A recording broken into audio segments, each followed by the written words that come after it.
Reverend doctor B Sam David గారు, founder divine ministries Vizag, వారిని కూడా వేదికను అలంకరించవలసిందిగా ప్రేమపూర్వకంగా మనం చేస్తున్నాం.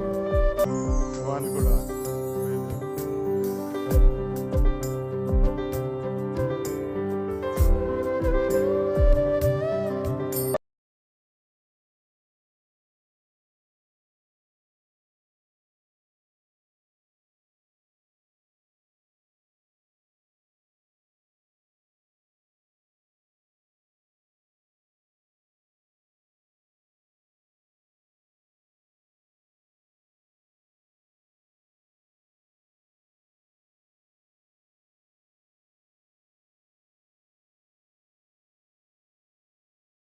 అవుతున్నప్పటికీ తొందరగా చేయండి అని చూస్తూ ఉన్నారు.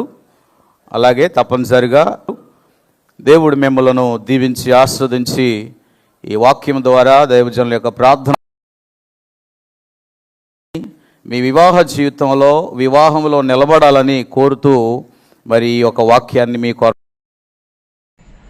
భార్యను హత్తుకోవాలి, భార్య భర్తను హత్తుకోవాలి. అంటే ఎవరంటే ఇరువురు మీరు భాగస్వాములు.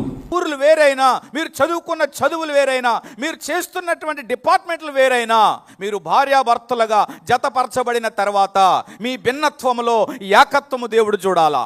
మీ మాటలో, మీ యొక్క నడవడిలో, మీ యొక్క ఒప్పందములలో, మీ సమర్పణలలో, దేవుణ్ణి ఆరాధించుట్లో, దేవునికి ఇచ్చుట్లు. Veracity is the god of your. ఎందుకంటే ఈ నిజాయితీ మీ వివాహ జీవితాన్ని కాపాడుతుంది. Doctor Divya, if you speak truth to your husband, you will be protected. Sunil, మీరు యథార్థంగా నిజాయితీగా నీ భార్యతో, దివ్యతో మాట్లాడితే మీ ఇద్దరి మధ్య సంబంధం ఏమవుతుంది? రోజు రోజుకి ఇటుక మీద ఇటుక వేసి కట్టినట్లుగా బలపడుతుంది. అదే మీలో నిజాయితీ లేకపోతే, అదే యథార్థత లేకపోతే, ఈరోజు చాలా కుటుంబాల్లో చూస్తున్నాం, భర్తకు తెలియకుండా. వాక్యం చెప్తుంది, నేను ముగిస్తున్నాను, ఏదైనా వనములో ఆదాము అవ్వలు వారు ఏ వస్త్రములతో ఉన్నారని వాక్యం చెప్తుంది? మహిమ వస్త్రములు. అంతేనా? అంటే ట్రాన్స్పరెన్సీ అంటే దాపరికము లేదు. ఎప్పుడైతే వారు పాపము చేశారో అప్పుడు వారు గ్రహించారు ఏమని? దిగంబరులని. కానీ అంతవరకు వారి మధ్య ఏం నడిచిందో తెలుసా? ఒకరి ఎడల ఒకరు, that's a very crystal clear transparency relation. Divya Sunil ఎడల డౌట్ రాకూడదు, సునీల్కి దివ్య మీద డౌటు రాకూడదు. నిజాయితీ ఇది లేదు. ఈరోజు లక్షలు పెట్టి మీ పిల్లలకు చదివిస్తున్నారు, కాలేజీలకి బోల్డ్ ఫీజులు కడుతున్నారు, కానీ ఎవరైనా ఈ నిజాయితీని నేర్పుతున్నారా? లేదు. లక్షలు పెట్టి వారు చదువుకుంటున్నారు, కానీ తల్లిదండ్రులను ఎలాగా నిజంగా వారిని ప్రేమించాలో, సంస్కారం, వారి యొక్క నిజాయితీ జీవితంలో ఎలా చూసుకోవాలో వాళ్ళకి అర్థం కావట్లేదు, ఫెయిల్ అవుతూ ఉన్నారు. వారి యొక్క సంస్కారంలోనే ఫెయిల్ అయినప్పుడు వివాహ జీవితంలో తప్పనిసరిగా ఫెయిల్ అవుతారు. ఎందుకో తెలుసా? నా వాక్యం అది చెప్తుంది.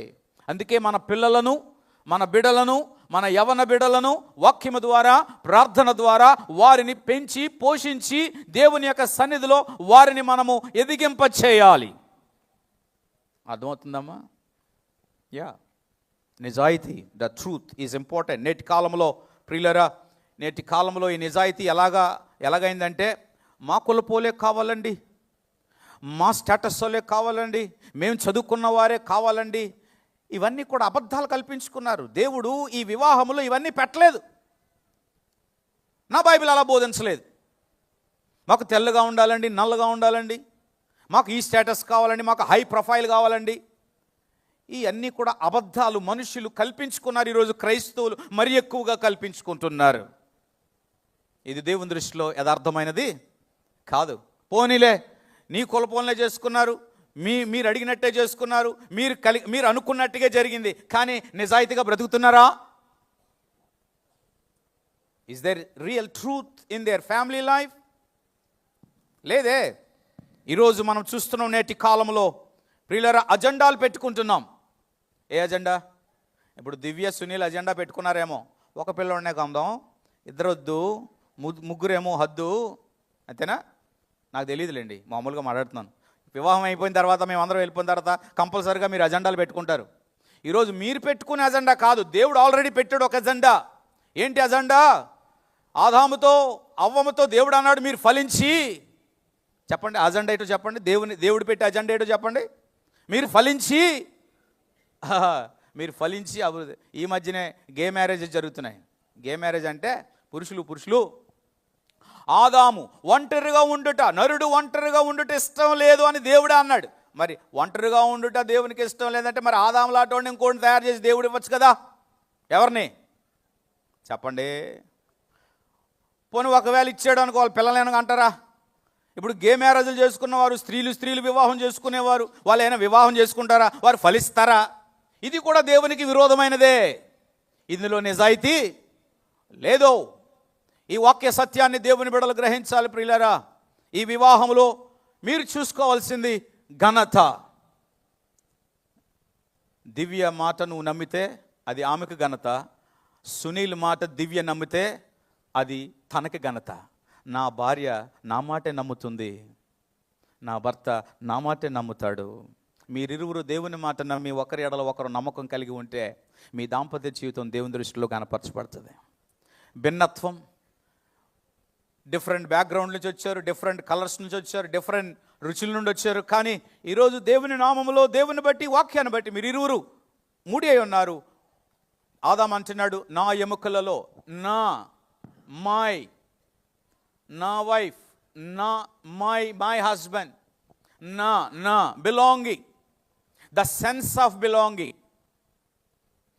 నా అనేటువంటి మాటను ఉచ్చరించినప్పుడల్లా దేవునికి ఘనత. ఈరోజు చాలామంది నా భార్య అని చెప్పుకోవడానికి సిగ్గుపడుతున్నారు, కొంతమంది నా హస్బెండ్ అని చెప్పుకోవడానికి సిగ్గుపడుతున్నారు.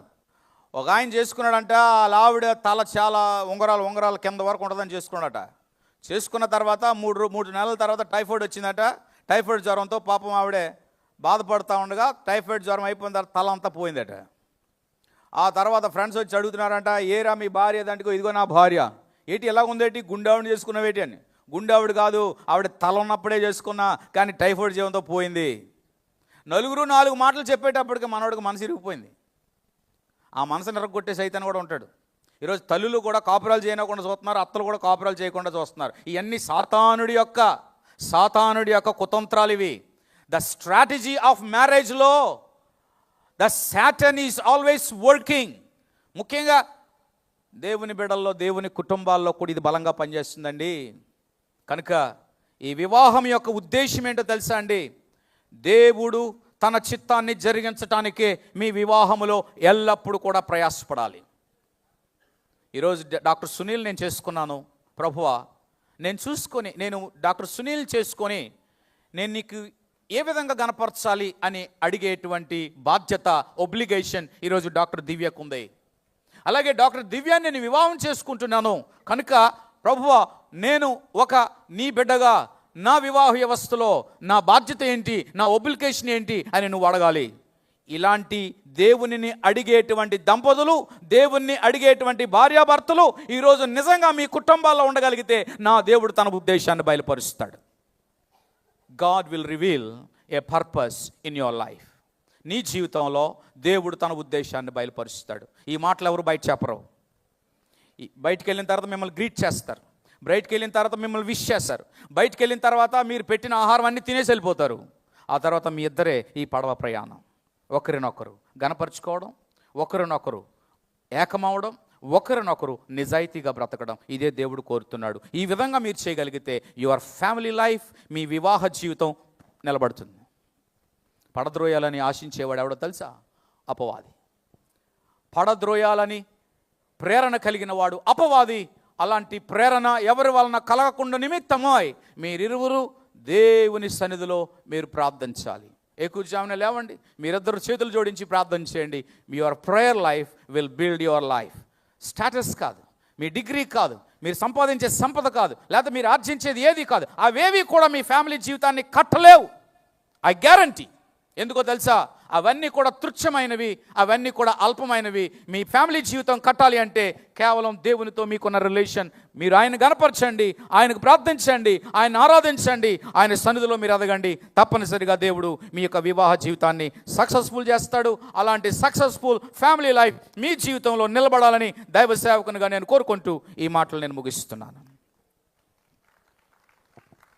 నామానికి మహిమ కలుగును గాక. మంచి వివాహ సందేశాన్ని అందించినటువంటి మరి డాక్టర్ బి శామ్ డేవిడ్ గారికి, వారికి అభినందనలు తెలియజేస్తున్నాను. ఇప్పుడు ఒక ప్రత్యేకమైనటువంటి పాట